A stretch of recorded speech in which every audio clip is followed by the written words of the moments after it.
నిన్న స్థిరోష్ణక నిరయస్కాంతీకరణము అంటే ఏమిటో ఫండమెంటల్ చెప్పాం. అంటే ఒక అయస్కాంత పదార్థాన్ని అయస్కాంతంగా మార్చినప్పుడు దాని మీద పని జరుగుతుంది. ఆ పని జరగడం వల్ల దాని ఉష్ణోగ్రత పెరుగుతుందని. అయితే దీనికి సంబంధించి అంటే నిరయస్కాంతీకరణానికి సంబంధించినంత వరకు ఆల్రెడీ అయస్కాంతీకరింపబడినటువంటి అయస్కాంతాన్ని తీసుకొని దాని అయస్కాంతత్వ లక్షణాన్ని పోగొట్టినట్లయితే, అంటే నిరయస్కాంతీకరణము చేసినట్లయితే అప్పుడు ఆ అయస్కాంతమే పనిచేస్తుంది. ఆ పని చేయడానికి కావాల్సినటువంటి శక్తిని దాని నుంచే తీసుకుంటుంది.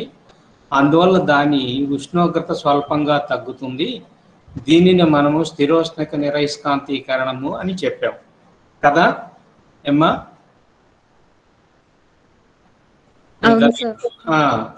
ఇవాళ ప్రయోగం విషయానికి వెళదాం. ముందు నిర్మాణం ఏమిటి అనేటువంటి సంగతి కనుక తీసుకున్నట్లయితే, ఇక్కడ చూడండి, ఈ మధ్యలో ఇది స్తూపాకారంగా ఉండేటువంటి ఒక ఖాళీ పాత్ర, అవునా? సిలిండ్రికల్ వెజలు. ఈ వెజల్ని ఏ అనే పేరుతో పిలవండి.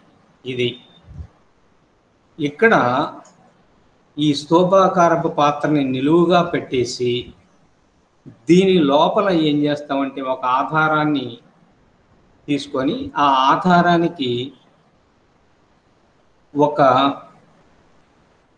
పారా అయస్కాంత పదార్థాన్ని ఒక రింగు ఆకారంలో వేలాడదీయండి. ఇదిగోండి, ఈ మధ్యలో కనిపిస్తుంది కదా ఈ రింగు. ఈ రింగు ఏమిటి అని అంటే ఒక పారా అయస్కాంత పదార్థము. అది ఏ అనేటువంటి స్తూపాకారపు పాత్రలో వేలాడదీయబడి ఉంది. తరువాత దీని పైభాగము ఒక సన్నని గొట్టంలాగా ఉంది.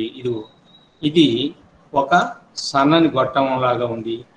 దీనిని తీసుకెళ్ళి ఒక వ్యాక్యూమ్ పంపు, తెలుగులో రిక్తీకరణ పంపు అని అంటారు. రిక్తీకరణము అంటే శూన్యం చేయడం, అంటే లోపల గాలి ఏదన్నా కనుక ఉన్నట్లయితే అట్లాంటి దాన్ని తొలగించడానికి ఈ వ్యాక్యూమ్ పంపు లేదా రిక్తీకరణ యంత్రము లేదా పంపు అనేటువంటిది పనిచేస్తుంది అన్నమాట. కాబట్టి దీని పైన ఉండేటువంటి గొట్టం వంటి భాగాన్ని తీసుకెళ్ళి వ్యాక్యూమ్ పంపుకి కలుపుతారు. తరువాత ఈ ఏ అనేటువంటి స్తూపాకారపు గొట్టం అదే పాత్ర, స్తూపాకార పాత్ర, ఈ పాత్ర చుట్టూ ఏం చేస్తారంటే ఒక తీగని చుట్టేస్తారు. ఇదిగో చూడండి, ఇటువైపు చిన్న చిన్న సున్నాల్లాగా పెట్టున్నది, అట్లనే ఇటువైపు కూడా చూస్తే చిన్న చిన్న సున్నాల్లాగా పెట్టున్నది. ఈ సున్నాల్లాగా పెట్టింది ఏమిటంటే చూడండి, ఇది స్తూపాకారపు పాత్ర అనుకున్నట్లయితే ఈ పాత్రకు చుట్టూ ఇగో ఇలాగా చుట్టూ ఒక తీగని చుడతాం. తీగని చుట్టి దాన్ని తీసుకెళ్ళి ఒక మీటర్కి, అంటే ససెప్టబిలిటీ కొలిచేటువంటి మీటర్కి సంధానం చేస్తాము, కలుపుతాము. దాని నుంచి ససెప్టబిలిటీ కొలిచి దాని నుంచి ఏం చేస్తామంటే లోపల ఈ పారా అయస్కాంత పదార్థానికి ఎంత ఉష్ణోగ్రత ఉన్నది అనేటువంటిది కొలుస్తామన్నమాట. అంతవరకు అర్థమైందా ఏమ్మా? కాబట్టి ఏ అనేటువంటి స్తూపాకార పాత్ర చుట్టూ ఒక తీగ చుట్టని చుడతాము, దాన్ని ఒక మీటర్ కలుపుతాము. ఆ మీటర్ ద్వారా ఏం కొలుస్తారు అంటే ససెప్టబిలిటీ అనేటువంటి దాన్ని కొలుస్తారు. ససెప్టబిలిటీని కొలిచి దాని నుంచి లోపల పదార్థం యొక్క ఉష్ణోగ్రత ఎంత ఉన్నది అనేటువంటి దాన్ని తెలుసుకోవచ్చు అన్నమాట. సరే, ఇప్పుడు ఈ ఏ అనేటువంటి పాత్రని ఏం చేస్తారంటే బి అనేటువంటి ఒక పాత్ర, అంటే పాత్ర అంటే ఇది దాదాపు మనం ఇంతకుముందు చెప్పాము, ఒక దీవారు ఫ్లాస్క్, బి అనేటువంటి ఒక దీవారు ఫ్లాస్క్ తీసుకొని ఆ దీవారు ఫ్లాస్క్లో ఏం తీసుకుంటామంటే ఇదిగో చూడండి, హీలియం లిక్విడ్ తీసుకుంటాం. అంటే ద్రవీకరింపబడినటువంటి హీలియంని బి పాత్రలో తీసుకొని ఆ ద్రవంలో ఈ ఏ అనేటువంటి ఈ స్తూపాకార పాత్రను ఉంచుతాం. ఇది కాబట్టి ఏ పాత్రని బి పాత్రలో ఉంచాము. బి పాత్రలో ఆల్రెడీ ఏమున్నది? హీలియం ద్రవము, ద్రవీకరింపబడినటువంటి హీలియం అనేటువంటిది దీంట్లో ఉన్నది. దాంట్లో ఏ అనేటువంటి పాత్రను తీసుకున్నాం. ఈ హీలియం ద్రవం దాదాపు ఎంత ఉష్ణోగ్రత ఉంటుంది అంటే చూడండి, 1 కెల్విన్ ఉష్ణోగ్రత ఉంటుంది ఇది. కాబట్టి 1 కెల్విన్ ఉష్ణోగ్రత కలిగినటువంటి హీలియం ద్రవం కలిగినటువంటి బి అనేటువంటి దీవార్ ఫ్లాస్క్ను తీసుకొని దీవార్ ఫ్లాస్క్లో మనం ఏ అనే పాత్రని ఉంచేసాము. తర్వాత ఇప్పుడు నెక్స్ట్ ఏం చేస్తామంటే ఈ బి అనేటువంటి ఈ దీవార్ ఫ్లాస్క్ని దీనికంటే పెద్దదిగా ఉండేటువంటి సి అనేటువంటి ఇంకొక దీవార్ ఫ్లాస్క్, ఇదిగో ఇది చూడండి, ఇది ఇంకొక దీవార్ ఫ్లాస్క్. ఆ దీవార్ ఫ్లాస్క్లో ఏముందంటే లిక్విడ్ హైడ్రోజన్, అంటే లిక్విడ్ హైడ్రోజన్ కలిగినటువంటి దాంట్లో లిక్విడ్ హీలియం కలిగినటువంటి దాన్ని ఉంచి దాని లోపల మళ్ళీ ఈ స్తూపాకార పాత్ర.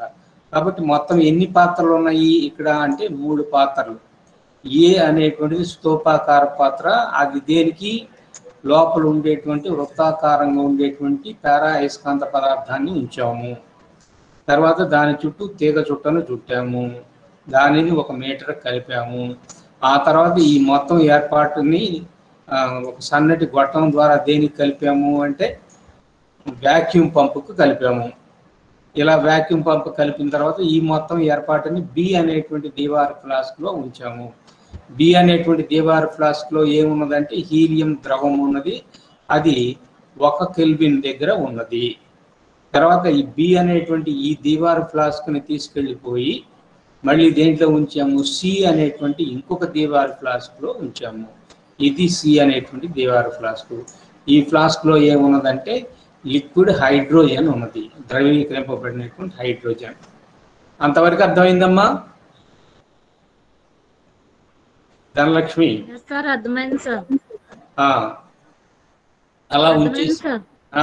అలా ఉంచేసిన తర్వాత ఇప్పుడు ముందు దీన్ని ఏం చేయాలి అని అంటే దీన్ని అయస్కాంతీకరించాలి.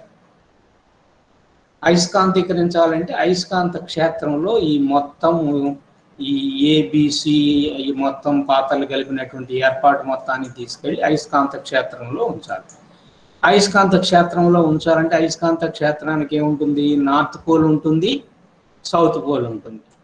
ఇదిగోండి, ఇది నార్త్ పోల్ కనపడుతుంది కదా, ఎన్ అనేటువంటిది నార్త్ పోల్.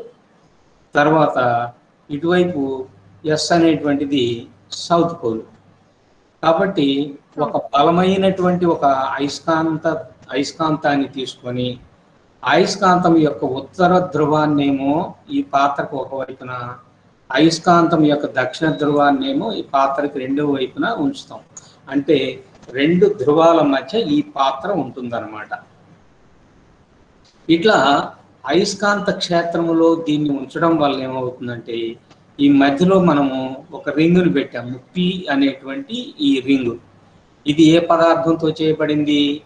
పెరా అయస్కాంత పదార్థంతో చేయబడినటువంటి పదార్థం. కాబట్టి ఈ పెరా అయస్కాంత పదార్థం మీద ఈ అయస్కాంత క్షేత్రము పనిచేయడం వల్ల ఈ పెరా అయస్కాంత పదార్థం ఏమవుతుందంటే అయస్కాంతీకరింపబడుతుంది. అయస్కాంతీకరింపబడిపోయిన తర్వాత ఇప్పుడు ఇది అయస్కాంతంగా మారింది. వృత్తాకారంగా ఉండేటువంటి ఈ రింగు మారిపోయిన తర్వాత ఇప్పుడు ఏం చేస్తారంటే లోపల పాత్ర అంతా ఖాళీగా ఉన్నది కదా, ఇప్పుడు దీని లోపలికి ఏం చేస్తారంటే హీలియం ద్రవాన్ని కాదు వాయువుని పంపండి. చుట్టూ ఏమున్నది? హీలియం ద్రవం ఉన్నది, ఇక్కడ కానీ లేదా ఇక్కడ కానీ హీలియం ద్రవం ఉన్నది. అయితే రిక్తీకరణ పంపు కలిపినటువంటి దీని ద్వారా లోపలికి హీలియం వాయువుని పంపుతారు. తక్కువ ఉష్ణోగ్రతల దగ్గర ఉన్నప్పుడు హీలియం అనేటువంటిది గుడ్ కండక్టర్గా పనిచేస్తుంది, అంటే ఉత్తమ ఉష్ణవాహకంగా పనిచేస్తుంది. ఆ ఉత్తమ ఉష్ణవాహకంగా పనిచేయడం వల్ల ఏం జరుగుతున్నది అంటే, ఈ బయట హీలియం ద్రవానికి 1 కెల్విన్ ఉష్ణోగ్రత ఉన్నదని చెప్పాం కదా. ఇదంతా కూడా ఈ 1 కెల్విన్ ఉష్ణోగ్రత దేనికి వస్తుందంటే, ఈ మధ్యలో పెట్టినటువంటి పెరా అయస్కాంత పదార్థానికి వస్తుంది. కాబట్టి పెరా అయస్కాంత పదార్థానికి ఇప్పుడు వచ్చినటువంటి ఉష్ణోగ్రత ఎంత అంటే 1 కెల్విన్ వస్తుందన్నమాట. అది ఎక్కడి నుంచి వచ్చింది అంటే, ఈ బయట ఉండేటువంటి హీలియం ద్రవం దగ్గర నుంచి వచ్చింది. ఇప్పుడు ఏం చేస్తారంటే, లోపల ఉండేటువంటి హీలియం వాయువుని పూర్తిగా తొలగించాలి. పూర్తిగా తొలగించినట్లయితే అప్పుడు ఈ రింగ్ చుట్టూ ఏం ఏర్పడుతుందంటే శూన్యం ఏర్పడుతుంది. అంటే ఈ పాత్రలో ఉండేటువంటి పెరా అయస్కాంత పదార్థము ఒక ఐసోలేటెడ్ సిస్టమ్ లాగా పనిచేస్తుంది. ఐసోలేటెడ్ సిస్టమ్ని తెలుగులో వియుక్త వ్యవస్థ. వియుక్త వ్యవస్థ అంటే అది ఉష్ణాన్ని ఇవ్వడానికి కానీ అది ఉష్ణాన్ని తీసుకోవడానికి కానీ ఆ వియుక్త వ్యవస్థలో అవకాశం ఉండదన్నమాట. కాబట్టి ఇప్పుడు 1 డిగ్రీ లేదా 1 కెల్విన్ దగ్గర ఉండేటువంటి ఈ వృత్తాకారపు రింగు 1 డిగ్రీ దగ్గర ఉంటుంది. చుట్టూ అంతా ఏం ఏర్పడిపోయింది? శూన్యం ఏర్పడిపోయింది. తర్వాత ఇప్పుడు ఏం చేస్తారంటే అయస్కాంత క్షేత్రాన్ని తొలగించండి. అంటే నార్త్ని తీసేసేయండి, సౌత్ని తీసేసేయండి. అంటే ఒక రకంగా చెప్పాలంటే ఒక గుర్రపు నాడ అయస్కాంతం లాంటిది పెద్దదాన్ని ఇస్తాం. ఆ అయస్కాంతాన్ని తీసామంటే ఉత్తర ధ్రువం, దక్షిణ ధ్రువం 2 కూడా తొలగిపోతాయి. అప్పుడు ఈ పెరా అయస్కాంత పదార్థం ఏమవుతుంది అని అంటే నిరయస్కాంతీకరింపబడుతుంది. అయస్కాంత క్షేత్రాన్ని కోల్పోతుంది. కాబట్టి అయస్కాంతత్వాన్ని కోల్పోయేటప్పటికీ దీంట్లో ఉండేటువంటి అణు అయస్కాంతాలు లేదా మాలిక్యులర్ మ్యాగ్నెట్స్ అన్నీ కూడా వివిధ దశల్లోకి వెళ్ళిపోవడం వల్ల డీమ్యాగ్నటైజ్ అయిపోయి దీని ఉష్ణోగ్రత తగ్గిపోతుంది. దీని ఉష్ణోగ్రత తగ్గిపోతే ఇప్పుడు ఉష్ణోగ్రత కొలవడానికి మన దగ్గర ఏమున్నది? ఈ ససెప్టబిలిటీ యంత్రం ఒకటి ఉన్నది. అంటే మనం దీని చుట్టూ తీగ చుట్టం చుట్టాం కదా, దీన్ని ససెప్టబిలిటీ మీటర్కి కనెక్ట్ చేయడం వల్ల ఇప్పుడు ఆ ససెప్టబిలిటీకి కొలిచేటువంటి మీటర్ ద్వారా ఏం కనిపెడతామంటే ఉష్ణోగ్రత ఎంత అనేటువంటి విషయం కనిపెడతాం. ఈ ఉష్ణోగ్రత దాదాపు ఎంత ఉంటుంది అని అంటే 0.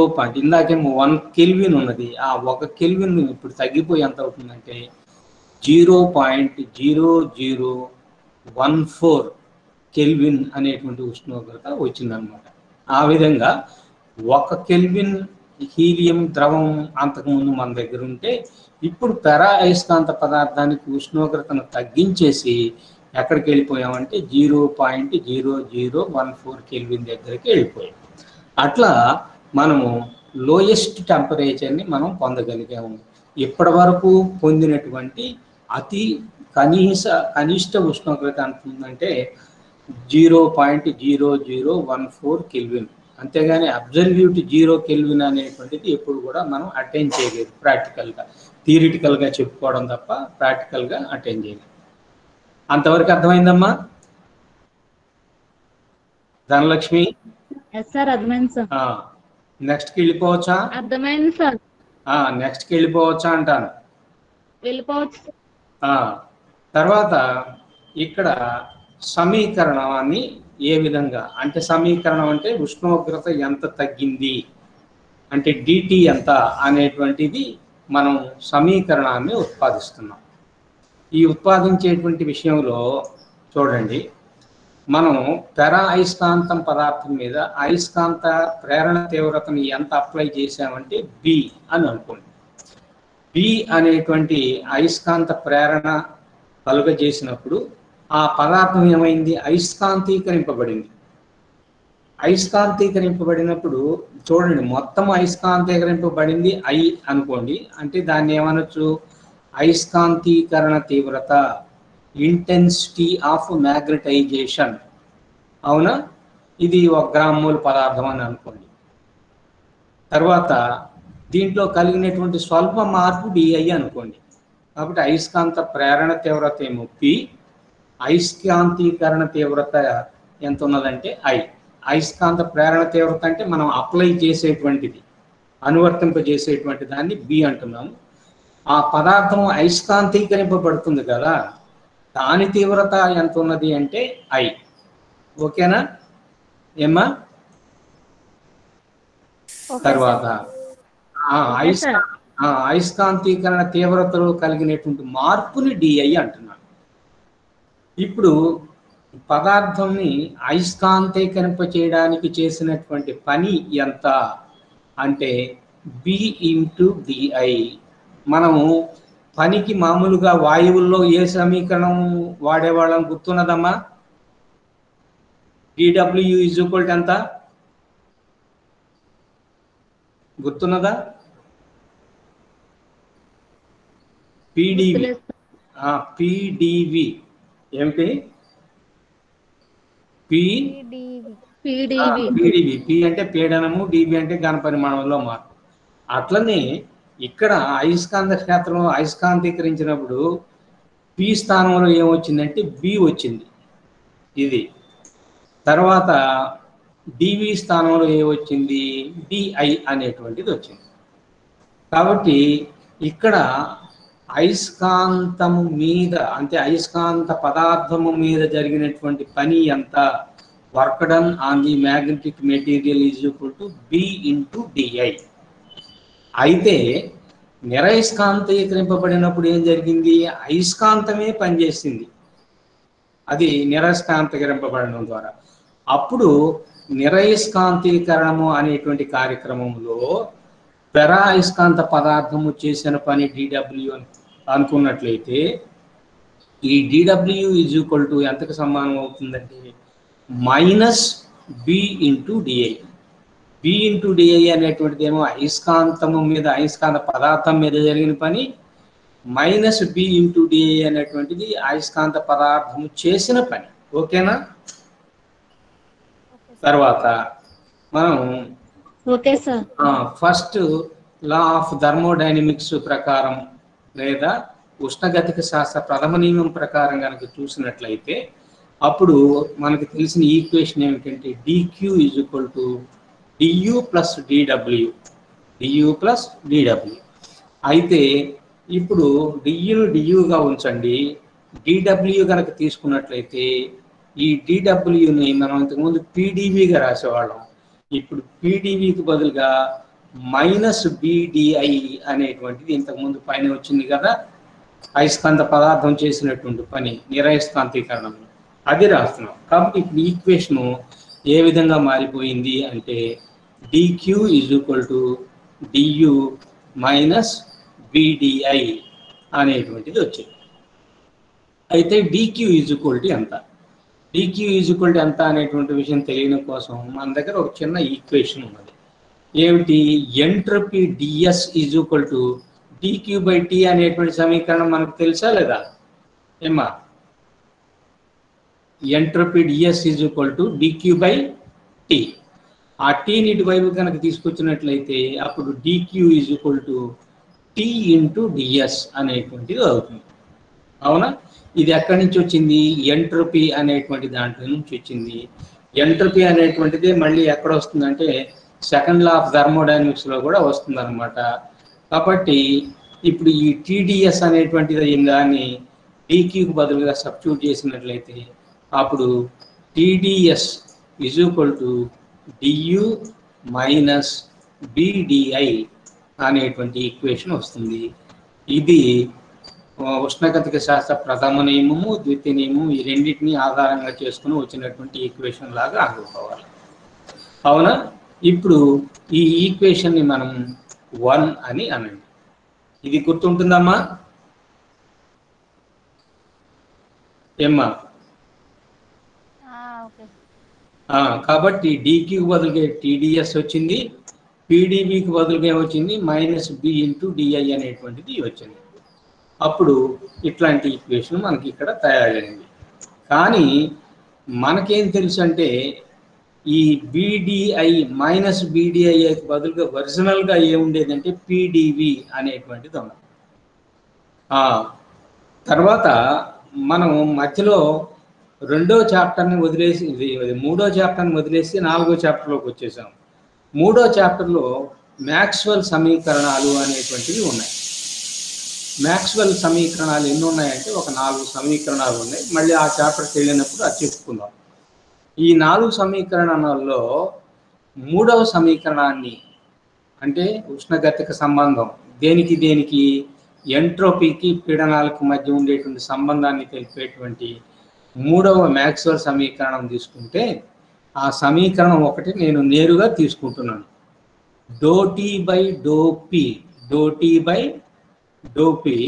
ఎట్ కాన్స్టెంట్ ఎంట్రోపీ, అంటే స్థిర ఎంట్రోపీ వద్ద ∂T/∂P is equal to ∂V/∂S at constant Pకి సమానం. అక్కడ దేంట్లో మ్యాక్స్వెల్ 3వ సమీకరణంలో తీసుకున్నట్లయితే ∂T/∂P at constant S is equal to ∂V/∂S at constant P. ఈ సమీకరణాన్ని ఆధారంగా చేసుకొని మాత్రమే మనం ఈ ఉత్పాదన అంతా కూడా ఆధారపడి ఉంటుంది. ఇది ఎక్కడి నుంచి తెచ్చుకున్నామంటే మ్యాక్స్వెల్ సమీకరణాల నుంచి తెచ్చుకున్నాము. ఎన్నవ సమీకరణం ఇది? 3వ సమీకరణము. విలువ ఏమిటంటే ∂T/∂P at constant S is equal to ∂V/∂S at constant P. అంతవరకు అర్థమైందమ్మా? ఏ ధనలక్ష్మి? ఇప్పుడు మన దగ్గర కొన్ని విషయాలు ఏమున్నాయి, కొన్ని మార్పులు ఏం జరిగినాయి అంటే, అక్కడ పీడీవీకి బదులుగా అంటే పి స్థానంలో ఏమొచ్చింది? -B వచ్చింది. కాబట్టి ఇదిగో పి ఉన్న చోటల్లా -B వేసుకోవాలి. అవునా? ఇదిగో ఈ పి ఉన్నది, ఇక్కడ బి వేసుకున్నాను. మైనస్ ఇటు పెట్టినా ఒకటే కాబట్టి ఇదిగో మైనస్ ఇక్కడ వేసుకున్నాను. చూడండి, పై ఈక్వేషన్లో ∂T/∂P ఉంటే ఇక్కడ ∂T/∂B విత్ నెగటివ్ సైన్. ఆ నెగటివ్ సైన్ ఇటువైపు పెట్టాను, ఎట్ కాన్స్టెంట్ S. అంతవరకు అర్థమై ఉంటుంది అనుకుంటా. తర్వాత ఇక్కడికి వచ్చేటప్పటికి డివికి బదులుగా డిఐ వచ్చింది. అంటే వికి బదులుగా ఏమొచ్చినట్లే, ఐ వచ్చినట్లే కదా. కాబట్టి ఈ వి ఉండేటువంటి స్థానంలో ఇదిగో ఐ అనేటువంటిది రాశాను. అందువల్ల రైట్ సైడ్ ఏమొచ్చింది?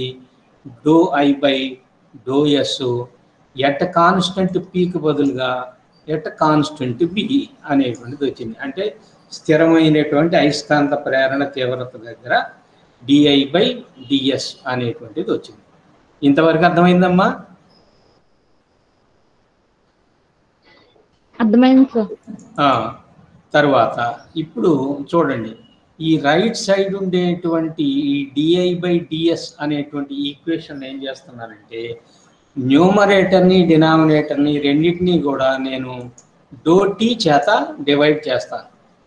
∂T చేత డివైడ్ చేసినట్లయితే ఇదిగో చూడండి, ∂I/∂T ఇదిగో ఇక్కడ రాశాను, ∂I/∂T బై ∂S/∂T. ఇది ∂S/∂T. కాబట్టి న్యూమరేటర్ని డినామినేటర్ని ఒకే ∂T చేత డివైడ్ చేస్తే దాని విలువే మారదు. అందువల్ల పైన ఏమొచ్చింది? ∂I/∂T, కింద ఏమొచ్చింది? ∂S/∂T. ఇవి రెండు కూడా ఎట్ కాన్స్టెంట్ బి కాబట్టి పైదానికి ఎట్ కాన్స్టెంట్ బి అని రాసుకున్నాను, కింద దానికి కూడా ఎట్ కాన్స్టెంట్ బి అని రాశాను. ఓకేనా? ఇప్పుడు నేను ∂S/∂T విలువని విడిగా సమీకరణాన్ని ఉత్పాదించి ఆ విలువను తీసుకొచ్చి మళ్ళీ ఈ రెండో సమీకరణంలో ప్రతిక్షేపిస్తాను. ఇదంతా కూడా మ్యాథమెటికల్ పార్టే. ఓకేనా? ఇదిగోండి, ∂S/∂T ఎట్ కాన్స్టెంట్ బిని నేను మళ్ళీ విడిగా రాసుకుంటున్నాను. ఇదిగో ∂S/∂T, అవునా, ఎట్ కాన్స్టెంట్ బి. ఇప్పుడు మధ్యలో మనం ఇందాక వృత్తాకారంగా ఉండేటువంటి పెరా అయస్కాంత పదార్థాన్ని తీసుకున్నామే. ఆ పెరా అయస్కాంత పదార్థాన్ని ఏమంటారంటే స్పెసిమెన్ అని అంటారు. తెలుగులో దానిని మచ్చు అని అంటారు. అంటే మనం ఎప్పుడైనా సరే ఒక కిరాణా కొట్టుకు కానీ లేకపోతే దుకాణానికి వెళితే రైసు మనం శాంపుల్ చూడటం కోసం కొంచెం మచ్చు పెట్టండి అని అంటున్నారు కదా. అంటే మచ్చు అంటే శాంపుల్ లాంటిది అనమాట. ఇక్కడ మనం తీసుకున్నటువంటి ఆ వృత్తాకార రింగ్ ఒక శాంపుల్. దాన్నే మన భాషలో ఏమంటామంటే స్పెసిమెన్ అంటారు. స్పెసిమెన్ని తెలుగులో ఏమంటారు అంటే మచ్చు.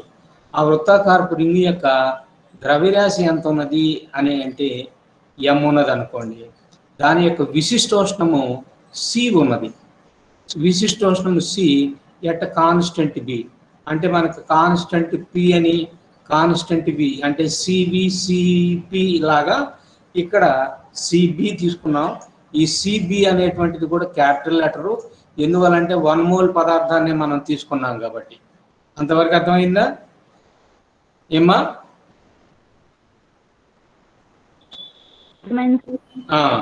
తర్వాత ఇప్పుడు do S by do T at constant B, ఇది ఈ డినామినేటర్ కనుక ఇక్కడ తీసుకున్నట్లయితే దీన్ని ఇప్పుడు ఏం చేస్తున్నానంటే 1 బై డో టీ అంటే డో టీని బయట రాసేసి ఇంకెక్కడ మిగిలింది డో ఎస్ అనేది మిగిలింది. డో ఎస్కి మనకేం తెలుసు, డో ఎస్ ఈజ్ ఈక్వల్ టు ఇది, ఈ డో ఎస్ ఈజ్ ఈక్వల్ టు డో క్యూ బై టీ, అంతే కదా. ఇదిగో డో Q by T is equal to డో ఎస్ బై డో టీనేమో ఇక్కడ బై డో టీగా రాశాను. ఇప్పుడు ఏం చేస్తానంటే ఈ టీని బయటకు రాసేసి డో టీని లోపలికి రాస్తాను. This is equal to 1 by T, ఇది డో క్యూ బై డో టీ. డో క్యూ ఈజ్ ఈక్వల్ టు దాన్ని ఎట్లా రాస్తారంటే అంటే Q is equal to MST, ఆ ఫార్ములా తెలుసు కదా. అంటే ఇప్పుడు ఎంఎస్ ఎంసిబి డిటి అనేది ఉంటుంది వస్తుంది అన్నమాట. కాబట్టి 1 బై టీని ఇలా ఉంచండి. ఇప్పుడు నేను డో క్యూ బై డో టీని మనం ఎట్లా రాసుకోవచ్చు అంటే చూడండి, ఎం సిబి డో టీ బై డో టీ. కింద ఉన్న డోటీకి పైన ఉన్న ఒక డోటీకి క్యాన్సిల్ అయిపోతుంది. ఇంకా మిగిలింది ఎంత ఉన్నదంటే ఎంసిబి అనేది మిగిలింది. డినామినేటర్లో ఏమున్నదంటే టీ ఉన్నది. కాబట్టి ఎంసిబి బై టీ అనేటువంటిది దేనికి సమానం అవుతుందంటే డో S by do T at constant బికి సమానం అవుతుంది. అంతవరకు అర్థమైందమ్మా? ఇప్పుడు ఏం చేస్తున్నానంటే ఈ మూడో సమీకరణంలో వచ్చినటువంటి ఎంసిబి బై టీ అనేటువంటి విలువను తీసుకెళ్ళి ఇదిగో ఈ రెండవ సమీకరణంలో ప్రతిక్షేపిస్తాను. ఇది డినామినేటర్లో ఉంది కాబట్టి ఇది తీసుకెళ్ళి దాంట్లో ప్రతిక్షేపిస్తే ఏమవుతుందంటే ఎంసిబి బై టీ అవుతుంది. అంటే టీని పైకి తీసుకెళ్ళి రాస్తే టీ బై ఎంసిబి. అప్పుడు ఈక్వేషన్ ఏమవుతుంది చూడండి, do T by do B at constant S is equal to minus దీని విలువ ఎంత వచ్చింది టీ బై ఎంసిబి. ఇదిగోండి ఇక్కడ T by MCB into do I by do T at constant B. ఇదిగో do I by do T at constant B అనేటువంటిది ఇక్కడ వచ్చింది. తర్వాత ఇప్పుడు ఇంకొక చిన్న పని మనం చేయాలి. ఏం చేయాలి, మనకి ఈ సమీకరణంలో ఎంత ఉష్ణోగ్రత పడిపోయింది అనేటువంటిది కావాలి. చూడండి, do T by do B అనేటువంటి దాంట్లో డో టీ అనేటువంటిది ఏమిటంటే ఎంత ఉష్ణోగ్రత పడిపోయింది అనేటువంటిది. అందువల్ల ఇక్కడ నాకు డో బి అక్కర్లేదు. ఈ డో బిని ఏం చేస్తానంటే ఇటువైపుకు తీసుకెళ్తాను. తీసుకెళ్తే అప్పుడు do T is equal to ఎంత వచ్చిందంటే మైనస్ టీ బై ఎంసిబి, అంతే కదా. ఇది into do I by do T at constant B, అంటే ఇది ఇటు నుంచి వచ్చినటువంటి డో బి డినామినేటర్లో ఉండేటువంటిది ఇటువైపుకి వచ్చేటప్పటికి న్యూమరేటర్లోకి వచ్చింది. అంతవరకు అర్థమైంది కదమ్మా? ఓకేనా? తర్వాత ఆ ఈక్వేషన్ 4ని అట్లా గుర్తుపెట్టుకోండి. ఇదంతా కూడా మీరు ప్రాక్టీస్ చేస్తేనే మళ్ళీ బుర్రలోకి ఎక్కుతుంది. అది చదవాలంటే కుదరదు. ఎప్పుడైనా సరే డెరివేషన్ పార్ట్ ఎప్పుడు కూడా పెన్ను పేపర్ పెట్టుకొని చేసుకోవడమే. ఓకేనా? ఇప్పుడు ససెప్టబిలిటీకి డెఫినేషన్ ఏమిటి అనేటువంటిది రాస్తున్నాను. ఈ ససెప్టబిలిటీ దేనికి మనం శాంపుల్గా ఏం తీసుకున్నామో లేదా స్పెసిమెన్గా ఏది తీసుకున్నామో ఆ పదార్థం యొక్క ససెప్టబిలిటీ. ఏ పదార్థానికైనా ససెప్టబిలిటీ దాన్ని సై అనేటువంటి అక్షరం చేత చూపిస్తారు. అది దేనికి సమానం అవుతుందంటే ఐకి బికి ఉండేటువంటి నిష్పత్తి ఏదైతే ఉందో ఆ నిష్పత్తిని మనం ఏమంటారంటే susceptibility. So susceptibility is the ratio of intensity of magnetization to the magnetic induction. కాబట్టి అయస్కాంతీకరణ తీవ్రతకి అయస్కాంత ప్రేరణ తీవ్రతకి ఈ రెండింటికి ఉండేటువంటి నిష్పత్తి ససెప్టబిలిటీ అవుతుంది. అంటే Chi is equal to 1I/B. ఇది ఈక్వేషన్ 5 అనుకోండి. తర్వాత ఇంకొక విషయం ఏమున్నదంటే ససెప్టబిలిటీ అనేటువంటిది పరమ ఉష్ణోగ్రతకు విలోమానుపాతంలో ఉంటుంది. ససెప్టబిలిటీ ఏమంటున్నాము? Psi అంటున్నాం. తర్వాత పరమ ఉష్ణోగ్రత లేదా అబ్సల్యూట్ టెంపరేచర్ అనేటువంటిది క్యాపిటల్ T. ఇవి రెండు ఒకదానికొకటి ఎట్లున్నాయి? విలోమానుపాతంలో ఉన్నాయి. అట్లాంటప్పుడు ఈ అనుపాతాన్ని తీసేసి దాన్ని ఈక్వేట్ కనుక చేసినట్లయితే ఒక అనుపాత స్థిరాంకం C అనేటువంటిది వస్తుంది. అప్పుడు susceptibility Psi is equal to C/T. కాబట్టి ఈక్వేషన్ 5 ప్రకారము ససెప్టబిలిటీ I/B. తర్వాత ఈక్వేషన్ 6లో ఏమో Psi is equal to C/T. కాబట్టి 5వ ఈక్వేషన్ 6వ ఈక్వేషన్ రెండు కూడా ససెప్టబిలిటీకి సంబంధించినటువంటి సమీకరణాలే. కాబట్టి ఈ రెండు సమీకరణాలను కనుక తీసుకున్నట్లయితే అప్పుడు 5 ఈజ్ ఈక్వల్ టు 6 కాబట్టి I/B is equal to C/T. ఇదిగోండి ఈ ఈక్వేషన్. ఇప్పుడు మనం ఏం చేద్దామంటే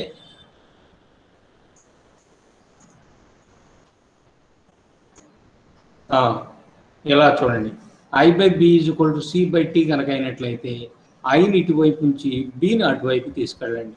బి అనేటువంటిది ఏమిటి? అనుపాత స్థిరాంకం. సి అనేటువంటిది అనుపాత స్థిరాంకము. సిబి అనేటువంటిది ఏమిటి అంటే విశిష్టోష్ణము ఎట్ కాన్స్టెంట్ మ్యాగ్నెటిక్ ఇండక్షన్. ఓకేనా? సరే, ఇప్పుడు I ఈజ్ ఈక్వల్ టు ఎంత అవుతుందంటే ఈ బి ఇటు తీసుకెళ్తే CB/T. ఇది ఈక్వేషన్ 7 అనుకోండి. I is equal to CB/T.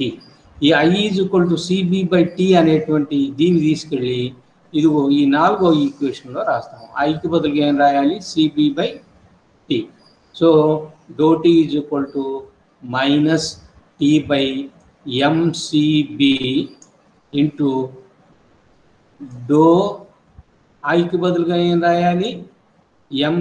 CB/T by ∂T into ∂B అనేది రాశాను. ఇదిగోండి ఐకి బదులుగా CB/T అనేటువంటిది రాశాను. ఏమ్మా, అంతవరకు అర్థమైందా? ఇప్పుడు మనం చేయాల్సింది ఏమిటి అంటే చూడండి, ∂/∂T ఆఫ్ CBని బయటికి రాయండి. బయటికి రాస్తే ∂/∂T ఆఫ్ 1/T కనుక రాస్తే దాన్ని డిఫరెన్షియేట్ చేసినట్టయితే ఏమొస్తుందంటే 1/Tని డిఫరెన్షియేట్ చేస్తే -1/T² వస్తుంది, అంతే కదా? అదే ఇంటిగ్రేషన్ కనుక చేస్తే log T వస్తుంది. డిఫరెన్షియేషన్ చేస్తే ఏమొస్తుంది? -1/T² వస్తుంది. కాబట్టి ఇదిగో ఈ మొత్తానికి బదులుగా ఏమొస్తుంది? -CB/T². ఇదిగోండి ఇక్కడ -CB/T² అనేటువంటిది వచ్చింది. వచ్చేసిన తర్వాత ఇప్పుడు ఏం చేస్తారంటే ఇక్కడ ఉండేటువంటి న్యూమరేటర్లో ఒక టీకి ఇక్కడ డినామినేటర్లో ఉండేటువంటి ఒక టీకి క్యాన్సిల్ చేసేసేయండి. అట్లనే మైనస్ ఇంటూ మైనస్ ఏమైపోతుంది? ప్లస్ అయిపోతుంది. ఇంకా మనకి ఈ సిని కూడా బయటకు రాయొచ్చు. సిని కనుక బయటకు రాసేసినట్లయితే C/mCB ఇంటూ టీని కూడా బయటకు రాయొచ్చు.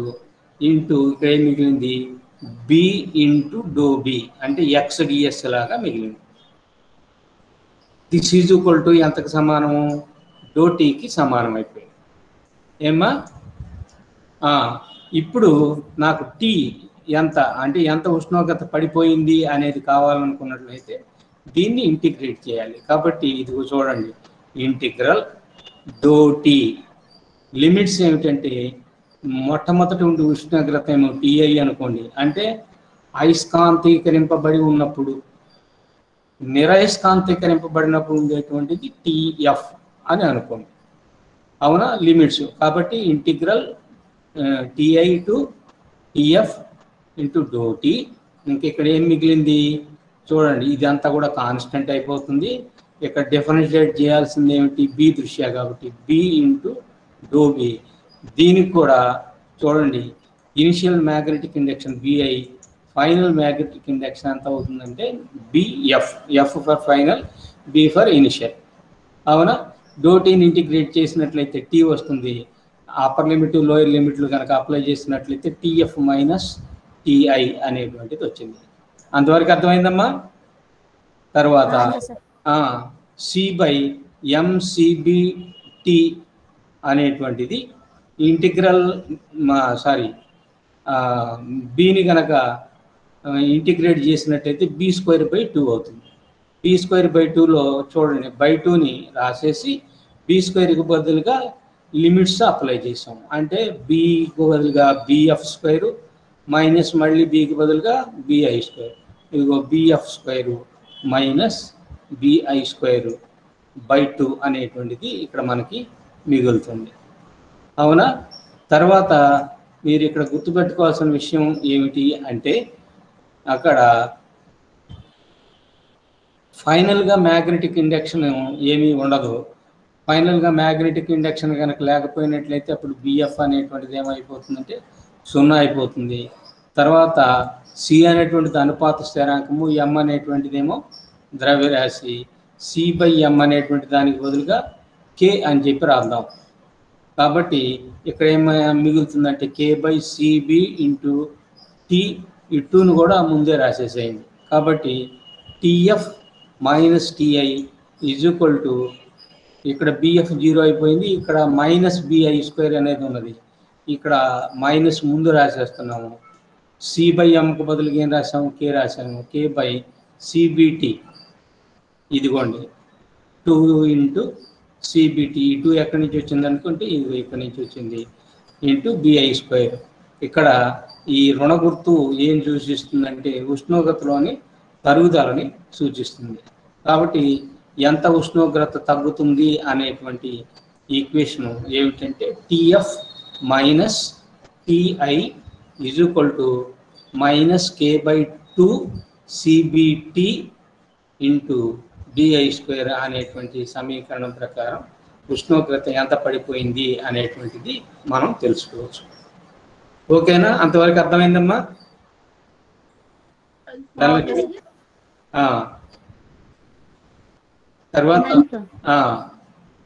టైం అయిపోయింది కదా, మళ్ళీ సెకండ్ అవర్కి వెళ్ళాలి. నాకు సెకండ్ అవర్ ఉన్నది.